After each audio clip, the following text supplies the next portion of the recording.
This week on the Push Pull Leg podcast, it's our first audio and video show, so get over to YouTube to watch us and our guest Stephen Box talk hypertrophy.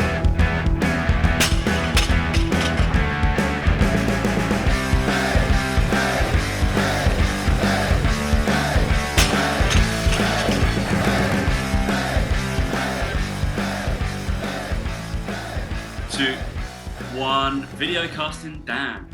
Hey guys, welcome to the first Push Pull Legs video podcast with myself, Dan Meek. Me, Tom Hall. And our guest, Stephen Mr. Box. Stephen Box, ladies and gentlemen, from Team Box. It's a round of applause. Yeah. The first guest on the Push Pull Legs podcast. How do you feel, Steve? Mate, I'm chuffed. I'm over the moon. Yeah, we had to get someone good looking into the first video podcast, because if it was just me and you, Tom, we'd be fucked. Yeah, at least two of us have to have hair. So. Yeah, mate, you are face for radio. As people can now see, I'm probably going to lose this hosting position now, and that's me done. Great career over. Ratings are going down the pan. Downhill. Yeah. We have ratings. Wow, good. Yeah. All right. Yeah. Should we hit some plugs for what you? I mean, you're both in your fancy little gear there. If you want to kind of, there we go, strong. Yeah. We So. might have hard right off the bat because shit's happening your end, right? Yeah, so Team Box is 6 months old now. So, yeah, come on, Steve, tell us about Team Box. They hear it from me all the time. Is it 6 months, yeah? Yeah, 6 months old now. Wow. Like an infant baby, we're just learning to crawl. No, it's going well, mate. It's going really, really well. Obviously, it's gone a lot. It's kind of exploded a lot faster than I ever thought it was going to, actually. Team Box just kind of started up as a little Facebook group of my prep clients. And now it's kind of evolved into a brand and now even a limited company. So yeah, it's certainly on the rise. We've got 4 full-time coaches and 1 part-time coach who will be going full-time soon. And everything we do is obviously online. Apart from our training retreat, which is just sold out, our training camp that we host. Again, just for our clients. So, yeah, it's pretty good. I spoke at Body Power, what was that, 2 weekends ago? Yeah, I think we did mention in the last podcast, guys, that we would do a slight... Obviously, I wasn't there. I was paintballing that weekend, so it was good fun. But, yeah, we'll recap of what you took away from Body Power, because that'll be an interesting combo. Yeah, yeah. So I was invited to speak on the Friday, the Saturday, and the Sunday. Friday and Sunday's talks were the same. It was about my ebook, Have Your Cake and Eat It, Flexible Diet Like a Pro, which is a free ebook. So if people want to download that, they can. We can always put the link in at the end, can't we, to the website where people can get that book if they wanted. And then the Saturday, my talk was on weight loss expectations, limitations, pitfalls. I wanted to call it Why Dieting Sucks Dick, but they wouldn't let me have that title. Don't know why. You slipped it in there during the talk, though. Yeah, I did. So, Yeah. Yeah. It was probably my best, well-received talk, just because I can relate to people who diet. Because it was honest as well. Yeah. I think that's the main thing. I think a lot of people feel that sometimes in Body Power it's just a little bit of a show, and people are always going to say stuff without potentially always having done it themselves or meaning it and things like that. And yeah, it's all about the look. And actually, someone stood up there and went, you know what, trying to get a 6-pack and trying to get on stage really does suck dick, and it's really hard, and it's not all as glamorous as it made out to be. Yeah, and then obviously follow that up with the science as to why you plateau. Why weight stalls, why people stop getting lean, and also why your body wants to regain fat so quickly. And just some sort of little tips around non-exercise activity thermogenesis. Fucking hell, we spend enough more time talking about that. Yeah, and some of the key players as to why people, about I suppose your total daily energy expenditure.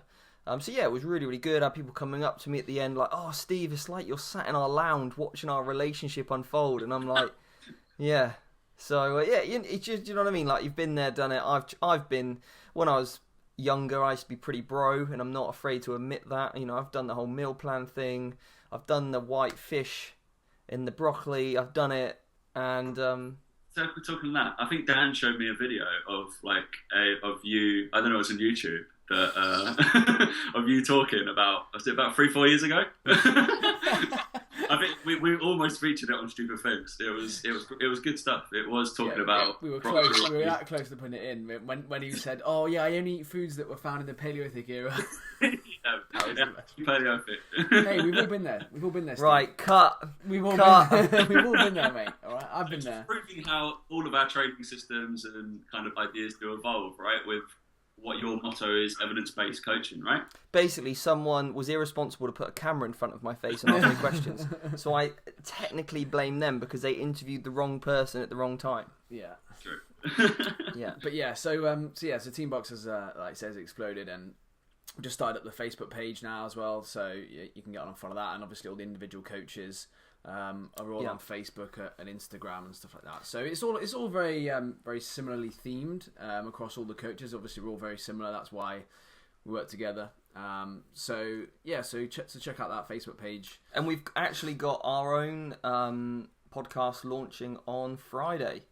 Friday, strong. So Muscle Box Radio is coming out. We've already got some pre-recorded episodes. We'll probably churn those out on a slightly more regular basis. But yeah, we've got some fucking sick guests lined up on the show already. Sure. I don't want to...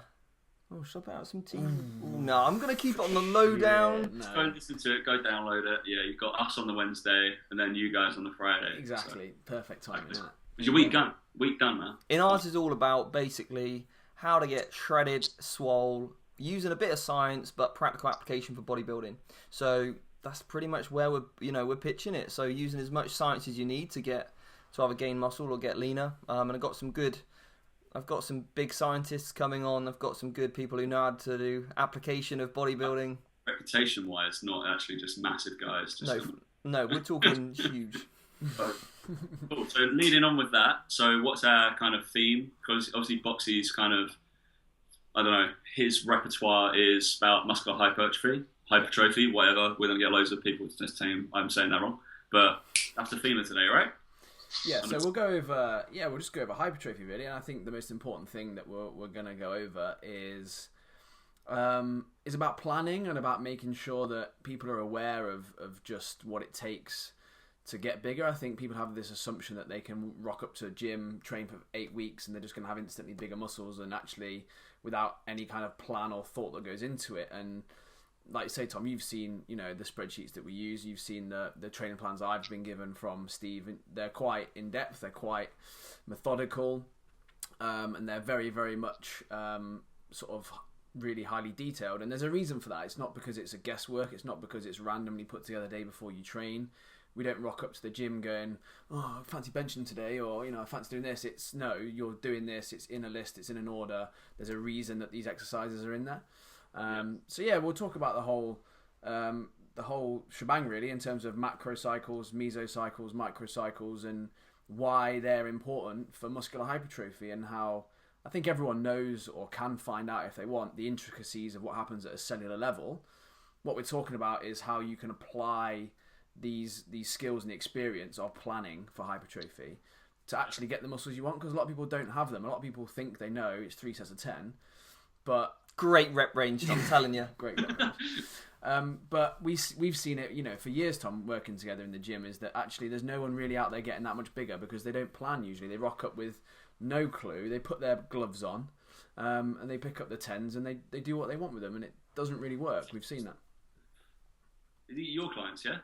I'll just talk about me. My clients, mate. Clients lift heavier than me anyway. Warrior, you can call. Right. Yeah. So I guess it's over to you, Steve, really, mate. What's the most important thing? So I suppose before we go too detailed, I suppose a macro cycle is looking at, let's have a little look at what actually that kind of means, because you could kind of call it whatever name you wanted, I suppose. But essentially, when I program, I actually program for 48 weeks, which kind of is pretty much a year, obviously. Which gives us you a little bit of leeway then for holidays, which works out quite nicely. But essentially that then gets broken down into 4 macro cycles, which are 12 weeks long. And that's just kind of the system I like to use. You could do a 16-week, 18-week, whatever it might be, but ultimately I think that's quite a nice time period to see some adaptation and some change. And then your mesocycles, or your meso, however you want to pronounce it, essentially are 4 microcycles long, and a microcycle is a week long. Yeah. So you'll get through 3 mesocycles or mesocycles in 1 macrocycle. I think that's quite a common theme. I mean, even like coming through, I'm more obviously powerlifting, strength based programming. I'm exactly the fucking same. You've got to think about holidays. I still got to think about boredom as well, because obviously that's going to come into it, of doing the same fucking exercises for 12. Well, I've been doing the same thing for my 11 weeks in now, and to be honest, I'm not bored because you got that kind of that trained mind. But yeah, you got to try and mix it up in terms of, we went through all of the shock your muscles kind of shit, right? So whether it's changing rep range or changing slightly, either like try any kind of angle of lift. So we'll go into what you do, partials, etc. during lifts though. But yeah, in terms of mesos, macros, I'm in agreement. It's the board. It's just a nice number. They all fit together nicely. Exactly. I think one of the problems though is also that you mentioned about getting bored. Is that I think sometimes people don't stick to a program. Yeah, I actually in my presentation I did on Friday, one of my little quotes, my quotes. It must be somebody who must have said this for me to put it in there. I was like, people don't get bored of the same exercise. People get bored of no progress in the same exercise. So I was like, I'm going to get more excited if I hit my numbers, or something's going to go through for you guys, whether you gain some thickness or anything through there. So well, that's it. You know, like take the incline dumbbell press. That is going to stay within my program. Yeah. Every single, annual cycle. Do you know what I mean? Like, I'm not going to get bored of doing that. Obviously, injuries dependent, but yeah, ultimately, for as long as I need a more, greater upper pec, incline dumbbell press is staying in. I think as well for some people it's that thing of they think they're getting bored. And like you say, it's probably just not pushing themselves hard enough, and that actually by practicing the skill, you're going to see improvements. And what happens is people try and add weight each week, and they're like, okay, this week I'm benching the 20s, then I go 22s, then 24s, and if they have a week where they stay in the 24s again, they're like, oh, this is shit. Oh, I'm not making progress. And actually, the first couple of weeks was probably just a bit of CNS recruitment and sort of efficiency. And now you're in the tough and the grind of having to really grind those reps out at the end and really think about the tempo you're lifting at, making sure you're squeezing the muscle correctly, and all that sort of stuff comes into it. But people just get fed up and they get bored quite easily with that kind of thing. And actually, if you plan things out and you look at your total volume that you're lifting over the course of 12 weeks or 48 weeks, you don't have that feeling of boredom, because you know where it fits into the plan, and you understand that maybe you're lifting the same weight but you're doing an extra 6 reps each session with the same weight. That's progress. Yeah. But some people don't see it like that. And especially take like the lateral raise, for example. You're not going to be putting any weight on your lateral raise. Do you know what I mean? Like, once you've been training 6 months, you're probably going to be thereabouts for the next 2 or 3 years in terms of the actual load on that lateral raise. And I see people trying to do, to be honest, anything more than like 10 kilos, and form starts to suck. Behind that, I mean, you watch Dan's lateral raise video. I have them in my optional bro session on a Friday, and I have done 7 kilos for 12 weeks. Yeah. But it's all, then you have to get into, well, how do you make that progressively harder? Because obviously 8 kilo, depending on the gym, most gyms go up in 2.5 kilos, don't they? So if you're at 7.5s, you got to go up to 10s. Then that's gonna be too big of a jump. So then, what do you do in order to make that that stimulus or that progressive overload, I suppose? And that's where you can start looking at tempo. That's where you can start to look at assistance work with a partner or whatever it might be to still cause an adaptation with that same load, whether it's sneaking in a couple of extra reps here and there. And then ultimately you are going to get to the point where you can go up to those 10s. But without that planned and prior knowledge, you're not going to get there. Yeah, I guess for a lateral raise, I'm going to say it's not as important. Hopefully. It's not. Obviously, you said you're not trying to put kgs on your lateral raises. But that's it. But some people are like, oh well, I've been doing these 7s for ages now. I'll just go do 10s. And before you know it, you're actually doing a trap shrug. Yeah. You're not even working your lateral delt, or you might be working your anterior delt and your traps, which are probably already overdeveloped anyway. because you're not actually recruiting your lateral head anyway with your delt. So recapping back into the meso, micro, and whatever. So Dan made a point there on kind of total reps and total volume. Is there anything that you would stick to guidance wise?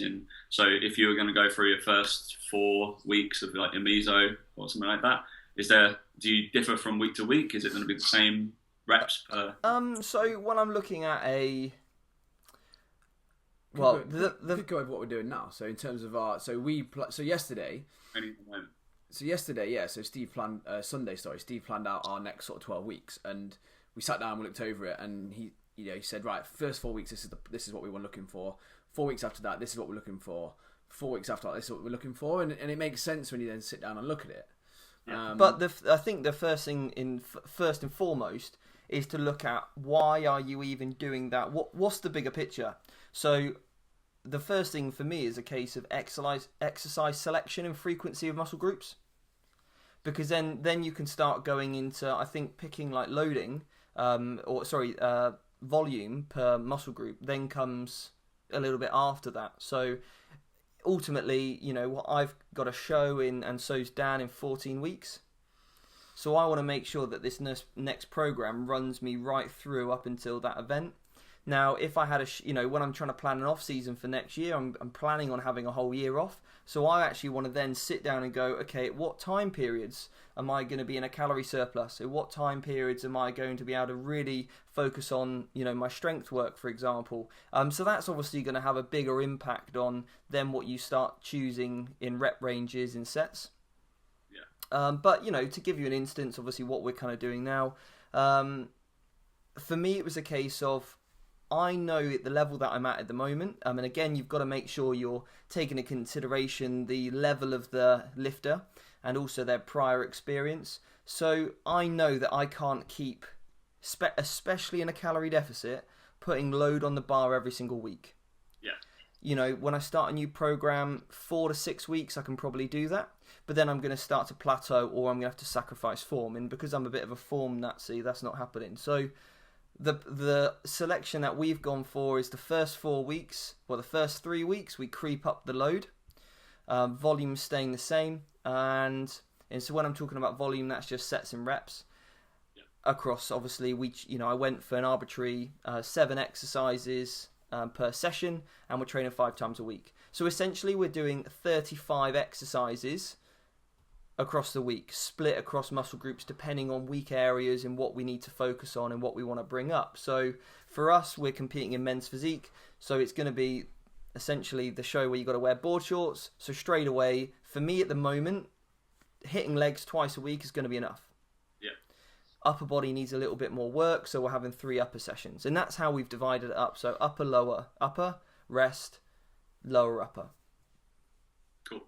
Yeah, and then what we've obviously got are these 35 blocks. We can then start to select when we want to hit different muscle groups. So for me at the moment, I've had a pec and delt injury, so I'm really trying to get the volume back into there now they're recovered. And so that's kind of what's priority. Previously, it would have been back. So then the frequency and the amount of exercises I was doing on back before was greater than what it is now.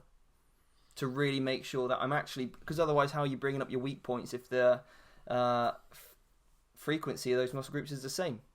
Yeah, exactly. So then we decided that we'd go for 3 sets of 8 reps on everything. And that's a little bit less volume than what I was doing before. And the reason for that is so I've got capacity to put more load on the bar. And then for the next 3 weeks, we can creep load up, deload at week 4. And then once we've established a decent load on the bar, it's not going to be maxed out. Because as I said, I could probably, knowing myself and knowing when I'm on a program, I can go up to about 6 weeks where I can progressively add load. If I can stop at week 4, and then weeks 5 to 9, I'm actually going to increase volume. So, for example, I'll start on 3 sets of 10, then maybe 3 sets of 11, 3 sets of 12, 3 sets of 13. So I'm creeping up the volume. And then finally, in my last block, I'll start to keep that volume, 3 sets of 13 or 3 sets of 14, but then progressively try and add load on, maintaining that. So we've got a nice paradigm there where hopefully that will bring us into show. And for me, the mental focus is also knowing that if I can maintain those loads and increase volume, for me, I know I'm training at the right intensity, that I'm going to preserve as much lean tissue as I can, because that's paramount right now for me, is preserving muscle mass. So you got outlook for both of you guys is it's all to do physique. Generally, the numbers aren't going to matter, but it's going to be a good paramount, so you know where you're going. If those are going up, you know you're doing well. Essentially, you are building lean tissue, you are going right. Okay. Yeah. So obviously, in terms of maybe how you're tracking, apart from kind of numbers on the spreadsheet, how else are you tracking your hypertrophy and your kind of physique? Just for listeners out there, so if they're prepping for a show or whatever, what's the tracking that you're doing? I do just pictures, mate. Really, yeah, progress pictures, posing videos, and I can kind of see things come together. But yeah, I love being able to see my strength numbers go up. So when I'm on bench press for 8 reps, I want to be able to see those numbers, if I can, creep up for as long as they can keep creeping up for. There's going to come to a point where it's like kind of diminishing returns, and that's obviously the point where we'll just try and squeeze in a little bit more volume. But also, for us at the moment, it's, as we know, to get leaner, it's all a case of eating less and exercising more. So by measure... You mean not what Joe Wicks says? No. That's what I'm doing. Yeah, you're on the Joe Wicks plan, and that's why you look shit. So, for me, having an indication of how much total volume load I'm doing, so let's say I'm on bench press, I'm doing 3 sets of 10 at 100 kilos, that's going to give me, 3,000? So, total volume load, and then obviously if I want to make sure I'm exercising more, that number needs to increase. There's no point me, for example, going, oh, well, do you know what, I'm going to put a superset in here with flies, but I can only do 60 because I'm only having 60 seconds rest. Because now, if you equated total volume load, it's going to be a lot less. So actually, my body's not having to work as hard as it was previously. Yeah. So automatically, my calories that I'm utilising in my sessions are going to decrease if my numbers are decreasing as well. And then obviously, as you said, the potential to add more tissue on isn't going to be there because I'm not creating an adaptation which my body needs to grow from. We had a good discussion. I think we've had it before as well, Tom. About rest times and for hypertrophy, and the recent research that's been done by sort of Brad Schoenfeld looking at that kind of thing, and how actually now the whole theory of short rest times for hypertrophy is kind of not dead, but it's kind of being questioned a lot. And I think we find it a lot. I certainly found it now since training with Steve, that having 2 or 3 minutes between those sets. So let's say we were doing a superset with flies and then press ups to failure, and then having 60 seconds rest. Oh, you've been doing press ups? No, I'm just saying. Let's say we did it. I would never do that at the moment. But let's say you did a giant set like that, and you were trying to trash your chest and triceps. Like you said, the amount of actual load and stimulus going through the muscle is actually really low. Yeah. And actually, by having 2 or 3 minutes rest, which is predominantly what people would probably use for maybe strength exercises, you actually allow yourself in a deficit then to recover better, to get yourself prepared for the next lift, so that actually you can maintain the load you're lifting throughout the 3 sets of 8 or 10, whatever it is. Rather than, I think sometimes people get too focused on, oh, I've got to do this giant set, this super set, I'm doing 20 exercises, I'm doing all these sets.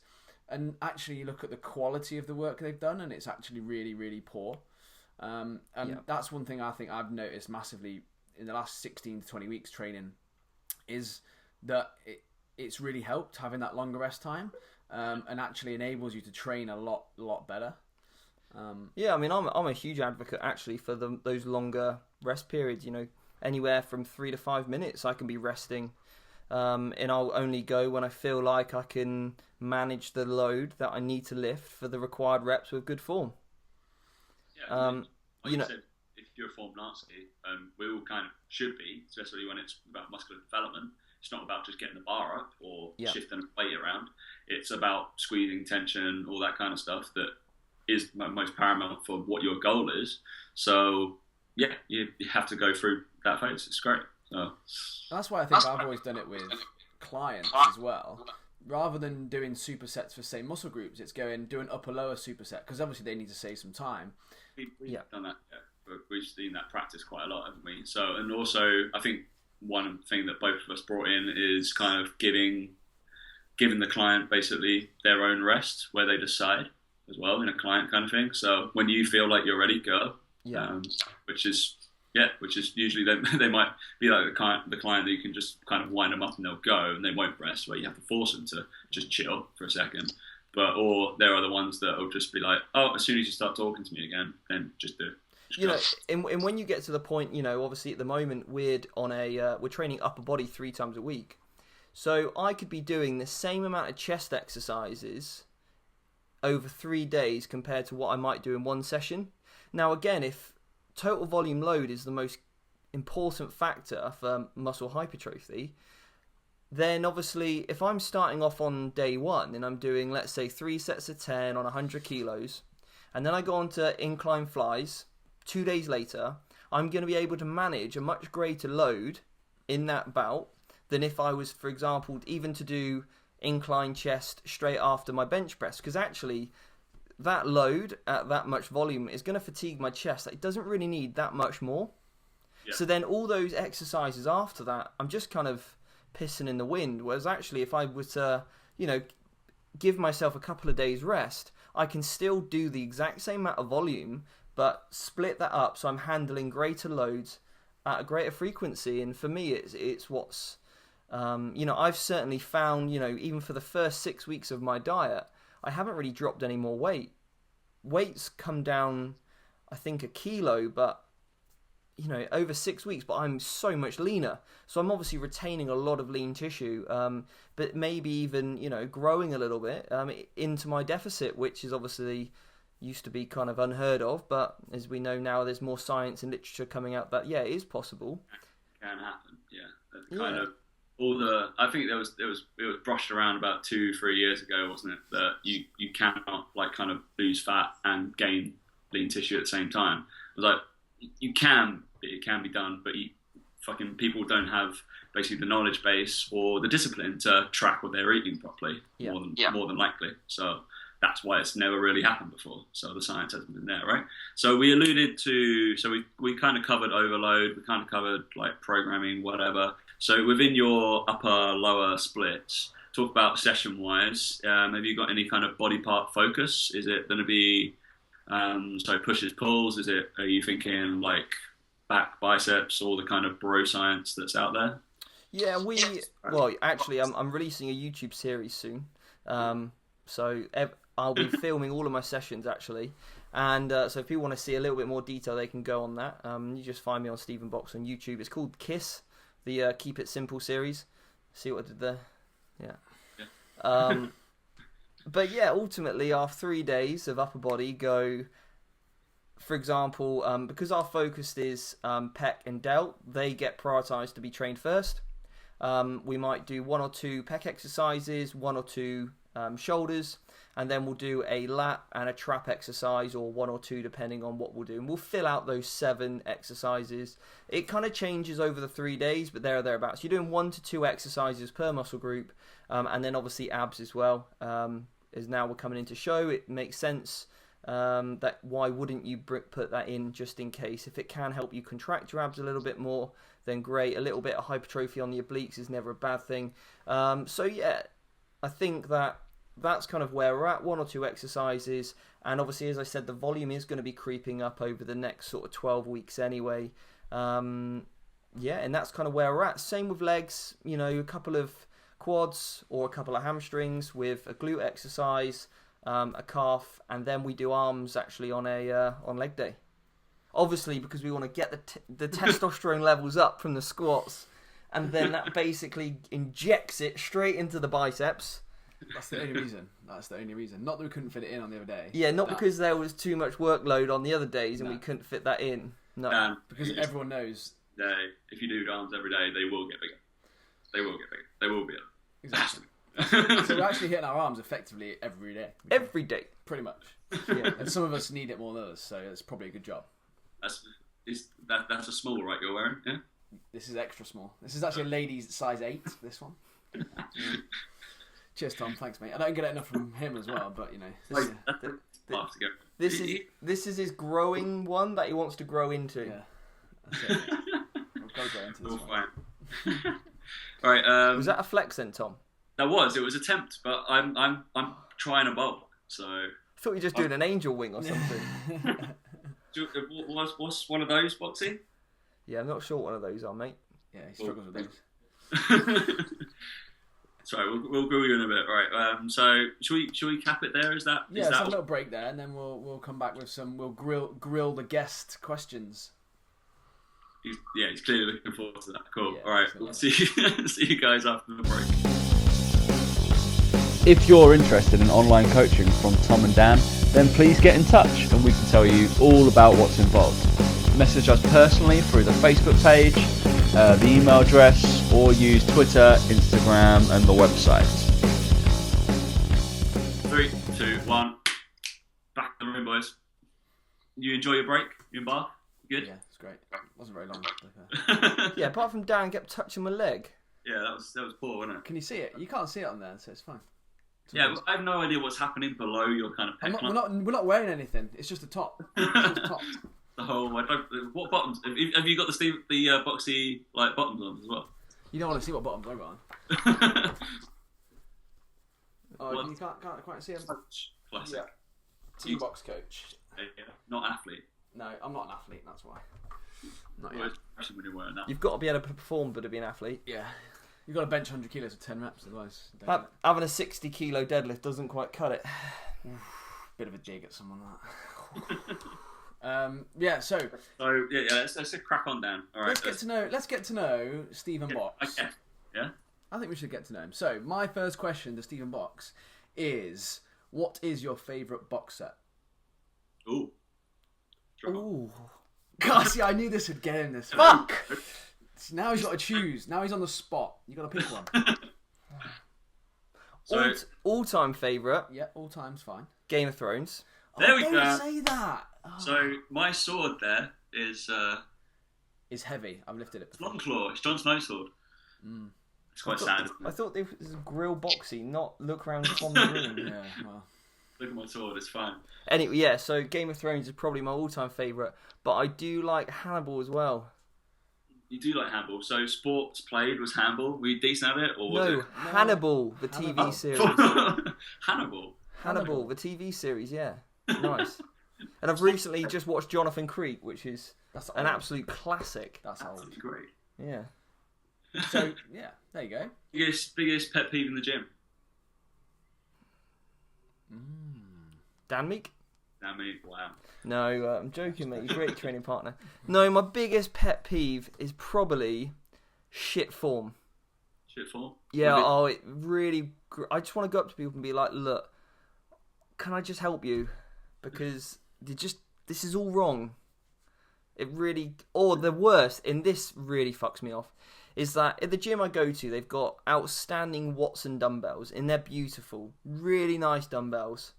And anyway, you get some knobheads who think that doing a chest dumbbell fly full range is where they actually have to touch them together. Link them together. Yeah. Oh. So obviously, as soon as you come inside your shoulder width, there's absolutely no tension on your pecs, right?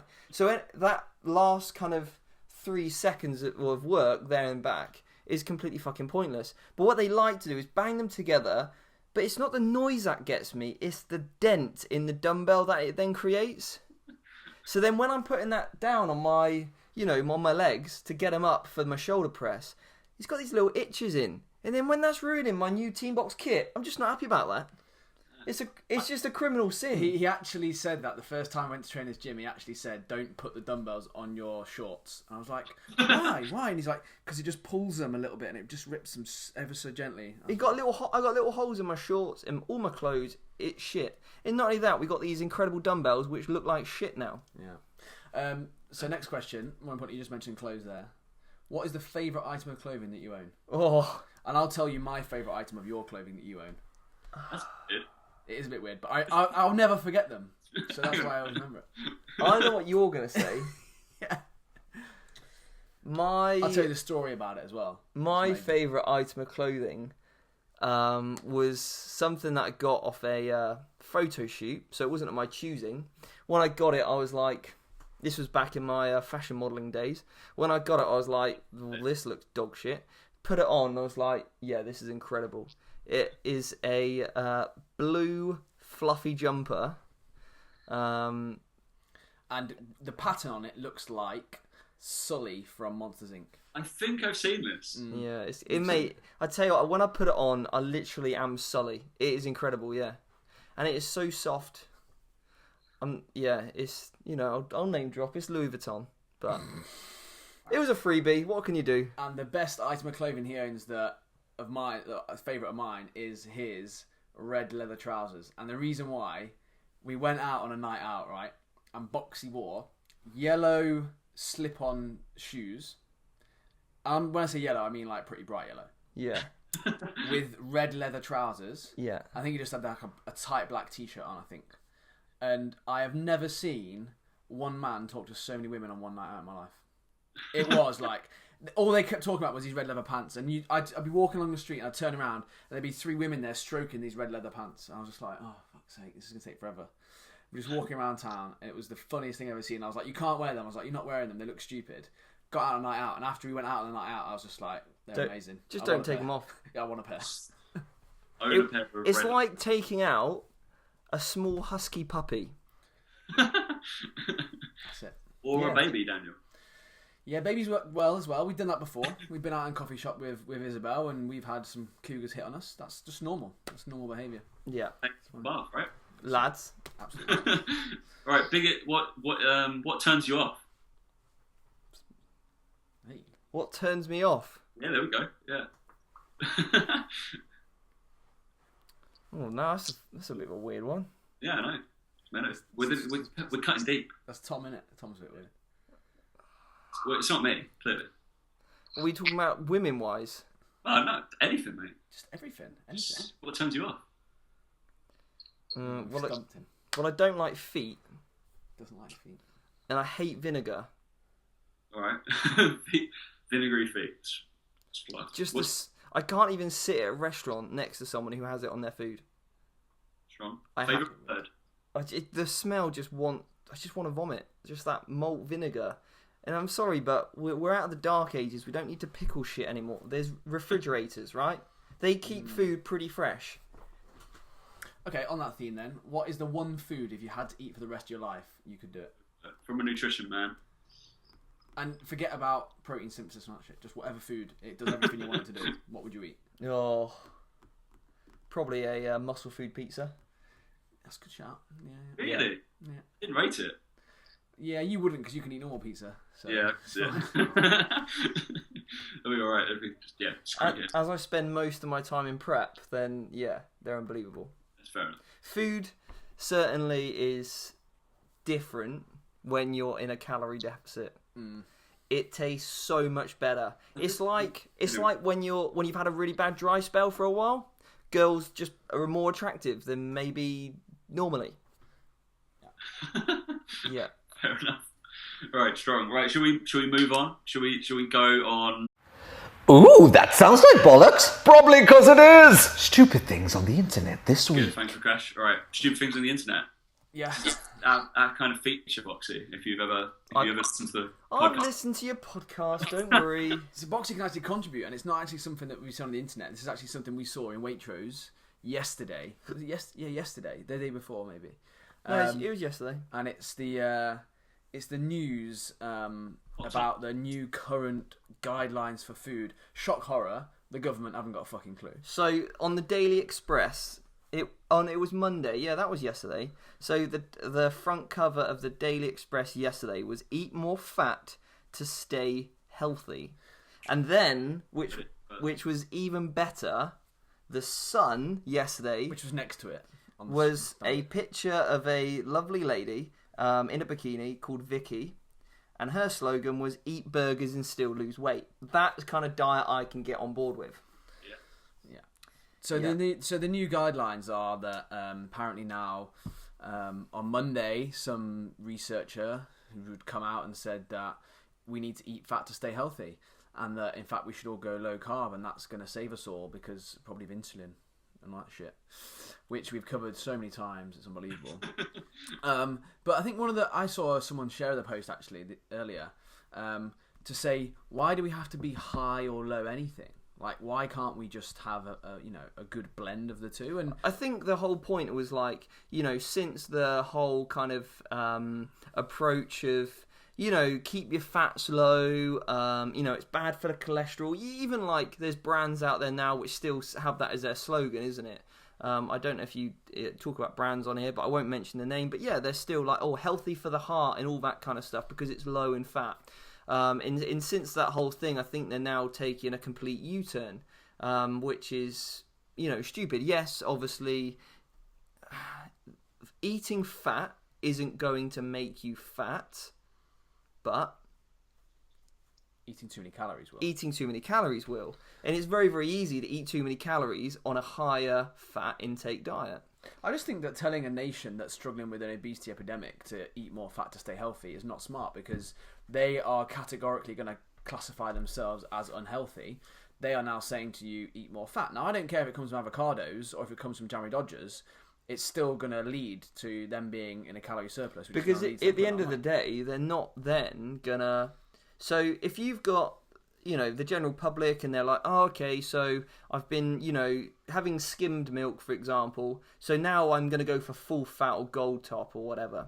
So actually what they're doing is putting choices now, it will probably put choices into their diet of these richer, high in fat foods, but they're probably not going to take any food out of their diet. They're still going to eat the chips, the burgers, and the, whatever it might be that they're actually, if the government are kind of going on this approach of kind of less refined carbohydrates like cereals and that kind of stuff and more richer, full of fat foods, I don't know, but basically all that's going to do is for now the people, rather than fearing fat, which I never thought was a good idea anyway, but they'll be kind of thinking, oh great, yeah, more fat the better, and that's obviously not the case. And it's just like, well, we've had clients come to us before, stupidly high fat diets, and they don't look how they want to look. Even at a physique level, never mind the general public and obesity. Like, these are people who don't know what they're doing wrong, and you go, well, you're eating 200 grams of fat a day. Yeah, that's probably not going to be helping you because your calories are over the top. But my biggest problem with it all is, and it kind of, in a way, it kind of helps us as fitness professionals. By causing mass confusion in the general public, it actually probably gives us more work. So really, are we just going to carry on going, well, screw it, they can carry on, saying what they want? Because we know our clients, once they finish working with us, go, I understand everything about nutrition now. I get what I'm supposed to do. I get how this works. And how many people can actually say that? Yeah. It's interesting looking through, so the BBC obviously runs an article about it, so public health advice to eat more fat is irresponsible, and then we're sitting kind of in the middle of these two extremes and say it does matter, but it totally depends on like calorie intake. Obviously, that is the be all and end all of everything. The thing is, then, is that whole argument of missing the forest for the trees, and we come up with all these arguments so often. Is that it's like the stuff with the hypertrophy. You can use all the examples you want with the planning.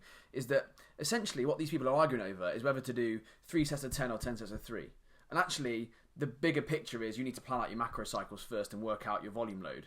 And actually that's what people need to do with their food, is they need to take a step back and go, okay, over the course of the week, what am I eating?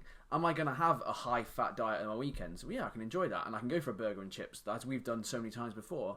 But then Monday through Friday, I might have to limit my high fat choices because actually I've eaten a lot of fat so far this week. I'll bring those numbers down.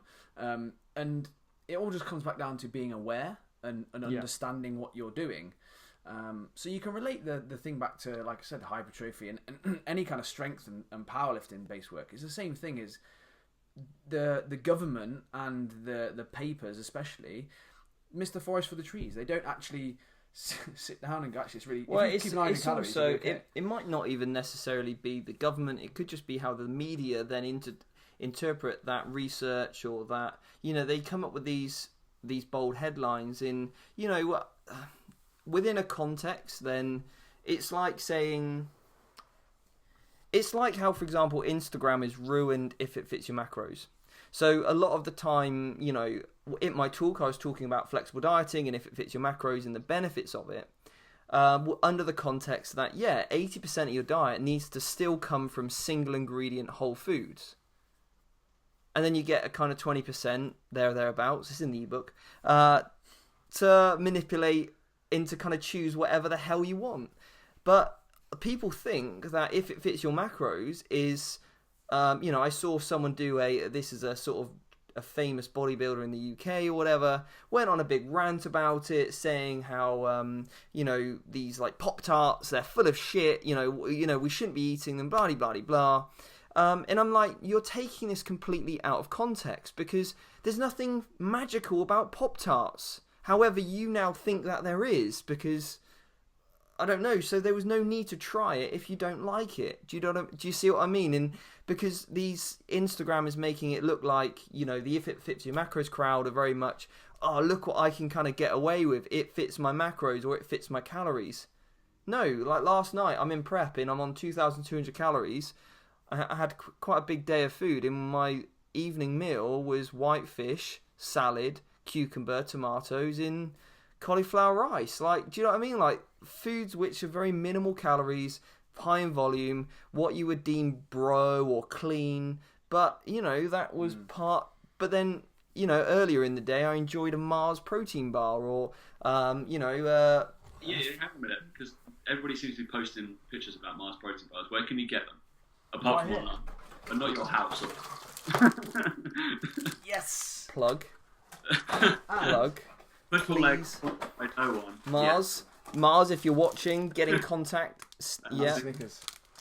Basically, we found them at Body Power. There was a stall that was selling them, and I think it was Tropicana Fitness. And apparently, some clients of mine previously now have asked, and they've now gone online. Apparently, they're 42 quid a box now. We've got them boxes for 30 quid a pop, and I think 30 quid's a fair price for 18. Because you get 18, not 12. Because you do get 18, but now for 42 quid for 18, that's quite a lot. But again, that's the going rate though, because it's only £2, just over £2 a bar. Yeah, if you go Carb Killers, they're the same similar price. Yeah, but yeah, I think it's Going back okay. So what we found funny on the internet was some guy actually. I don't troll that many people, but this guy's going to slay the fuck out of, because I'm just not having it. And so one guy posted a picture of these fantastic protein Mars bars and Snickers, and he tagged in his buddies, and one of those people were Tim Noakes and all the other kind of like high fat, low carb crowd, whatever. Idiots. And basically, in his there was a picture, and it was like, when will this nonsense end? So I just come in, I'm not having this. I was like, hopefully never, because they taste incredible. And then I just put full stop, better alternative. The guy came back to me with a meme saying, okay, mate. This was a guy who had his profile picture of his own transformation, which, I'm sorry, was just quite embarrassing. Now, if that's what your goal, if you're going to try and debate, at least have some fucking argument, because there is a better option. If everyone who ate a Mars bar swapped it for one of these, that's a much better alternative. It's leaner, lower in fat, more protein, tastes fucking brilliant. Do you know what I mean? Like, you can't... Yeah, it's that whole thing of, I think it's... People make the choices they make, and I honestly believe they know they're doing it. Like, the people that kind of go, oh, I didn't know what I was doing, this just happened overnight. You don't gain 20 stone overnight. It's not a case of that's what happens. And now companies are coming up with these better choices that they give to people. And that's why the media don't help, because it's the whole, oh, you can now eat all the fat. And what people will read that and think is, that means I can eat chips. And actually what they're saying, no, that isn't what they mean. But the problem is how people interpret that. And I think the most important thing to remember is, all these papers are trying to make sales. They're trying to, sell them. Well, it's frustrating. When I lived out in Cape Town, obviously that's where Tim Noakes is from. He wrote the book, the Banting or whatever it is. Anyway, I was at this market, and there was this guy, and he was selling Banting-friendly brownies. And I went over, and I was like, okay. So I was like, sorry, mate, what's Banting? And he said, oh, it's when you live a low carbohydrate lifestyle. And I was like, that sounds shit. And I was like, okay, well, what's in these brownies? And basically, he told me the ingredients, and I've got a pretty decent appreciation for nutrients in terms of calories, and I was like, I could eat 3 Mars bars for that, and it's still not going to taste as good as a Mars bar. Yeah. Do you know what I mean? Like, you can end up putting so much, coconut oil, cacao, whatever, fucking superfoods, you name it, pick it out your ass, and ultimately you can end up making that brownie a lot higher in calories, when you could have just enjoyed a regular brownie. Yeah.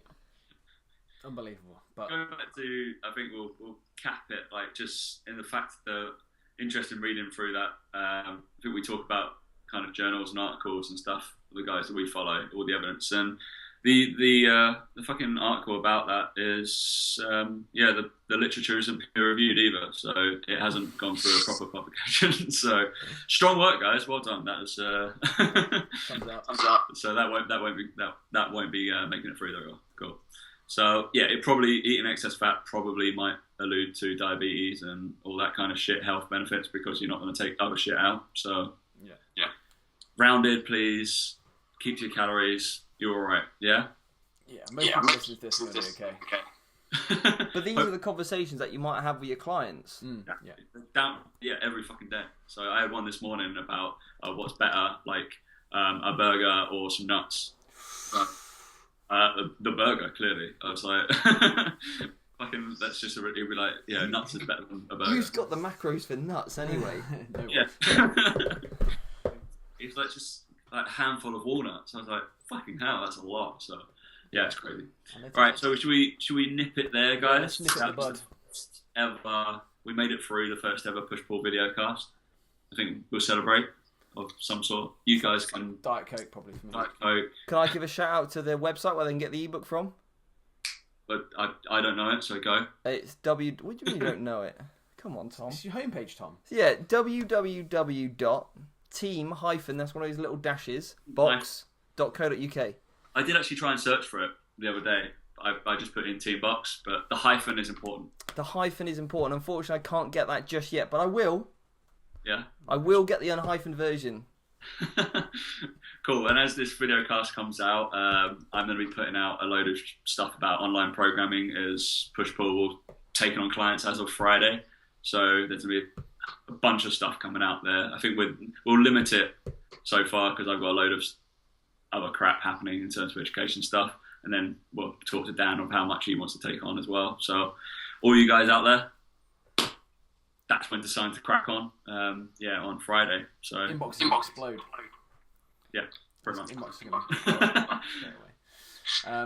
that's it, I think, isn't it? And then the plugs are my Facebook page, Daniel Meat Nutrition. Push-Pull Legs Facebook page. Team Box Facebook page. Team Box Facebook page now. So just check it out. And like I say, if you've got any questions, let us know. Fire them over. We might get Steve back on for another part 2, maybe. We'll see if people like it. They might not like me, and I'm happy with that. Wouldn't blame them. We'll just go around the whole Team Box, and we'll see which one we like best, and then we'll just crack on with that. Yeah, we can do that. Or just in the next episode, we might just put Isabel there. Yeah, that would be fun. That would probably be better. She'd probably just try and eat the camera, but. All right, strong guys. All right, peace out and have a good time in Bath. Cheers, Tom. Yeah.